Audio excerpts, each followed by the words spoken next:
When it comes to keeping birds out of your garden, we've all heard of scare tape, pie tins, reflective CDs, but which ones actually work? Which ones are more of a gimmick? Which ones work the best and which ones work the worst? We're gonna talk about, in my opinion, the ranked list of the best bird prevention methods that we've used over the years.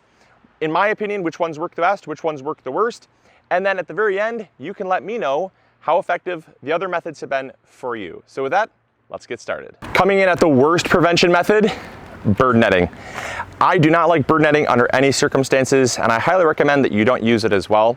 I have found so many times birds getting tangled up in bird netting, and bird netting is basically just a thin netting here. We actually don't even own any because I've thrown it all out and I don't even use it, don't even recommend buying it. So this is just trellis netting as a prop, but bird netting is basically the exact same thing. It's a fine grid that you basically can drape over your plants, and because birds don't like to get tangled into stuff, they don't really come near your plants. The downside is that the key word here is they don't like to get tangled, okay? I don't know anyone that likes to get tangled, and not to mention, if you get tangled enough and you start to panic, birds don't understand that. They get wrapped up in it, they can often hurt their wings, they can often get wrapped around their neck.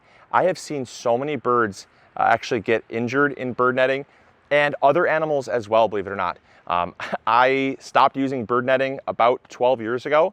The very first time I used it, I actually had a small bunny get wrapped up in it, and it was one of the saddest things. I hope you guys don't, cancel me for saying that, but I stopped using bird netting after that day because coming out to the garden and seeing a small little bunny strangled up in bird netting was kind of the most gut-wrenching experience possible. And I was like, listen, after this moment, man, you can have my lettuce. Eat all the lettuce you want because it's just not worth it. So I went with more of a coexisting approach.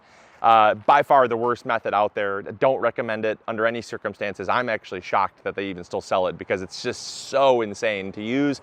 Heard so many stories about it. Just don't use it. It's probably the worst possible out there. Coming in at next worst are any form of plate or pie plate. Now, you could use something like this. This is just a plastic plate, right? And it just offers movement, and they also call them whirligigs. There's some like birds that have, their wings that flap around when the wind blows. The thing is number one, you've got to have enough wind movement to actually get it to move, right? And then on top of that, you also have to have a bird that's fearful of that. And a lot of birds I find are not fearful over something like a plate. At first, it's just so bulky and clunky that in something like this, there's no wind today. It would just sit there. And the thing about any type of bird scaring tactic is it needs to be unpredictable. You need an unpredictability that can actually cause them to kind of always be unsure of their surroundings. Because the thing about animals in general is as soon as they realize that this is not a threat, it just simply doesn't work. I would actually put scarecrows in the exact same category as like the pie plate, the plastic plate method, because if you're moving it around a lot, you're staying up on it, it can be effective. It's certainly better than nothing at all, but I would say it's really not worth a ton of weight to use in the garden. I just have personally found it to be better off making a pie with it or eating on it than it is in your garden. So not quite as effective, but it can work. Now I don't have a prop for this, but this is also another form of bird prevention that I would rank slightly more effective than pie plates, and that is fake animals, predatory animals. Sometimes you can find a wolf, sometimes you can find a little fox or an owl, snakes. Now these can be very effective because they're predatory animals, and a lot of times birds will stay away from them because obviously they see them as a threat. Now if they're realistic enough, they can be very effective, but here's the key. They need to be moved around on a frequent basis because as soon as they realize that that is not actually moving and not chasing them, it becomes ineffective almost immediately. And so moving them around is critical for this to work. And this is something, again, adds to that unpredictability. If it is unpredictable, it's more effective. And so one thing that I would highly encourage you to do is to get a varying, if you're going to choose this method, get a varying amount of them and move them around your garden every day, quite literally every day. Just move them in different parts of your garden to add to that unpredictability. And that does actually tend to, in my experience, does tend to be more effective than just leaving them stationary by a long shot. So that one's worth a shot, but I didn't have one today, so I just thought I'd talk about it because I know a lot of you always ask about, the owl or the snake. Again, they can be very effective. They have to be moved around frequently, and I would also mix up the predator so that they're not getting used to just seeing just the owl or just the snake. Mix them up a little bit, and you should be a whole lot better off. Next most effective are CDs. Now, I know that I talked about how the pie tins were not quite as effective, and that's true. CDs I have found to be far more effective because they tend to reflect light a lot differently than the pie tins do. And they're pretty simple. You just take some fishing line, some clear fishing line, as I'm doing here. We try to just tie a little knot here around them so that they are attached. You can usually find CDs pretty inexpensively nowadays because they're basically obsolete. Find them at a garage sale or an estate sale, and sometimes even the Goodwill will have them around, thrift stores will have them laying around, but they're usually pretty cheap. Or if you bought some old software, you probably have some sitting around too. So we attach it just like that, and then you can tie it. You can tie it so that it can hang from maybe a trellis or something like this. And I do find that this, because it's lighter weight, because the wind has a tendency to catch it better, and because it is a whole lot more unpredictable than the pie tin, I find that these actually are a lot more reliable and a lot more effective. Now, you can see, I mean, it's really catching wind, and because the fishing line has a tendency to hold kind of memory to it, it will actually begin to spin the other way once it becomes coiled enough, and it really stays moving quite a lot of the day. And so I absolutely love, again, I love the nature of the CDs.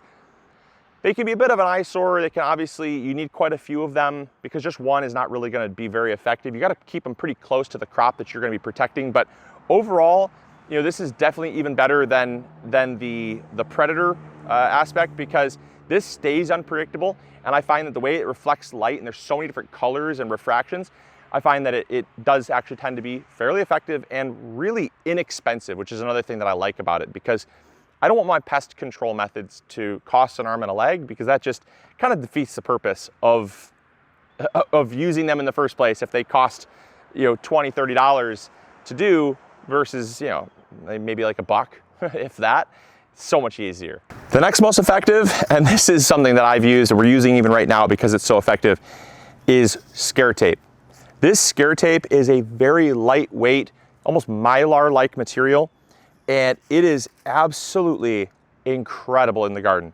It works wonders. It's easy to use, it's lightweight, it's super cheap, comes on a nice big roll, and we'll attach it around our tomatoes and other crops, like our strawberries had them as well, because it reflects so much light. It refracts just like a CD does, but it also is so much lighter weight that any little bit of wind, it just blows and it drapes, and birds, I find, really don't like it. And so this is highly effective, highly affordable, very easy to use.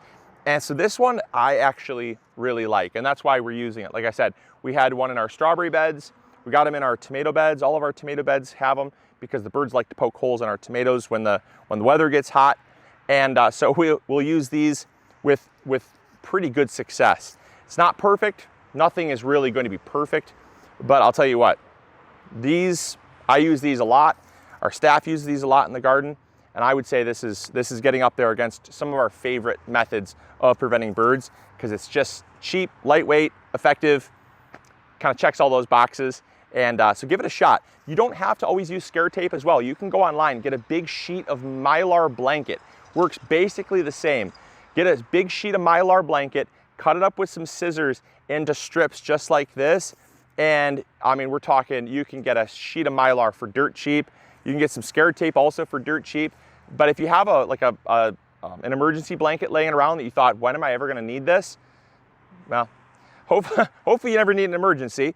But a lot of times you have an emergency blanket laying around that you've never used and you don't ever plan on using. You can just cut that up into little strips like that. It's very, very effective. I've also heard of people using aluminum foil. Only thing with aluminum foil is it's a lot heavier. It's aluminum, so it's not really going to flutter like the Mylar will, but very effective. And then the other thing that can be also very effective is Christmas ribbon. Christmas ribbon, I've seen a lot of people get some metallic Christmas ribbon, used exactly the same way. You can find those at garage sales, when craft stores are running sales after Christmas and they're trying to get rid of a lot of things, because it's out of season. You can buy some just regular ribbon. That also works very, very well. It's not quite as lightweight as this scare tape is, but just to give you some options, I find that it's unpredictable, lightweight, easy to use, it's effective, and I really like it. Last but not least are my top 2 favorite bird prevention methods. Top 2. And so I hope you guys are going to enjoy them because they are awesome. They're very effective and they work so well. So I actually picked this trick up from a blueberry patch that's not too far from here. And historically what they would do is they would load blanks into a shotgun and they would basically blast off blanks. Nothing would come from them obviously because they're blanks, but it would make a really loud bang and all the birds would fly away. And then after about 15-20 minutes they'd come back and then you'd shoot off another one and they would all fly away. Not very effective. But what they started doing was they started implementing a speaker. And there are plenty of speakers you can buy. There's Bluetooth speakers, there's loops. You can actually get free loops that play a looping track. Might be kind of annoying, but it's very effective for pest birds or predator birds. Now, blackbirds have a very specific predator bird that people will put on their speakers. People use it around their pools. People use it in their farms. Blackbirds are very nasty birds to have near a pool. They hide in the arborvitae and they end up pooping all over people's pools and stuff. So people that have pools use this method as well. And the reason why a lot of people use it is because it's effective. And I'm not going to imitate what the bird sounds like because it kind of sounds like a crow almost. But it's a very, very obvious sound. The birds have a tendency to really stay away. It works very, very well. And it's just on a loop. It might play every 5 minutes, every 10 minutes, but they put it on a speaker and it is highly effective, highly effective. And so I absolutely love that because you can just put it up on a boombox, put it on a speaker. You could just have it on like a loop or a schedule that plays every 5 minutes, every 10 minutes, however much you want to schedule that. And it can be very, very effective. And then the second, and this is the most passive and the most, I think, peaceful way to protect your garden from birds, and that's just by putting some bird food and putting a bird feeder out. A bird bath, right? So bird food and a bird bath. It is shocking to me how many people want to fight nature. They want to, prevent them with force or prevent them with methods, which we do, right? Not shaming these methods by any stretch of the imagination. But it's kind of shocking that on a super hot day, we fail to realize that the reason why birds are pecking holes in your tomatoes is because they need a drink. They want a drink of water. So by putting a bird bath out, there have been many, many, many studies that have seen a huge reduction, up to 75% reduction in damage from birds by just having a bird bath. Because what they want is they want that moisture, they want that water to hydrate them. And that's why they poke holes in moisture-rich fruits, like tomatoes. And then just putting some bird seed out. Throwing some bird seed up can keep so many other birds away because a lot of times the damage caused, yes, they can affect your strawberries. Yes, they can attack your blueberries and your blackberries, your raspberries. Absolutely, they love their berries. They love cherries. They like their fruits, absolutely. But birds will also peck holes in your plants. And a lot of times that damage is caused from them feeding on insects. And we see them causing damage and we take an aggressive approach or a very overly proactive approach of thinking that they're attacking our garden, they're ruining our garden. They're actually helping your garden keep pests down. But what they're doing is they're looking for food. So by putting some bird seed out, by putting some mealworms out, some dry mealworms, it can be so effective at attracting birds, keeping them, not only keeping the nature happy, which is just such a beautiful thing, but it also helps keep them off your plants from poking holes in your plants. And I love it. I've used a bird bath. We have a bird bath, well, had it tipped over in the last storm, but we had a bird bath over there. We had some bird feeders set up, and it was just astounding how few birds we had in the garden because they were so busy with their food in the bird bath that they didn't really give the garden the time of day. And so I hope you guys will try some of these methods. I hope that you all will let me know which are the most effective methods in the description or in the comments box down below. Let me know. And I really do hope that you will try some of these methods because birds can be really frustrating. They can definitely cause some damage in the garden, but they don't have to, and you can definitely reduce the damage. So I hope you all enjoyed. Hopefully you all learned something new. If you did, make sure to hit that like button, subscribe if you haven't already, and we'll catch you guys all on the next episode. As always, this is Luke from the MIgardener channel, reminding you to grow bigger. We'll see you later. Bye. Hey, thank you so much for watching today's video. I really appreciate it. If you enjoyed, consider clicking this one. You'll probably enjoy it just as much. I want to thank you for your viewership because without it, this channel would not be as amazing as it is. Also, if you haven't subscribed, consider subscribing. It's free, and we upload videos every Monday, Wednesday, or Friday. We also have vegetable seeds, fertilizer, or tools. If you need any of those, consider visiting MIgardener.com. Links will be in the description box below. We've got you covered. And as always, we'll see you all in the garden. Take care.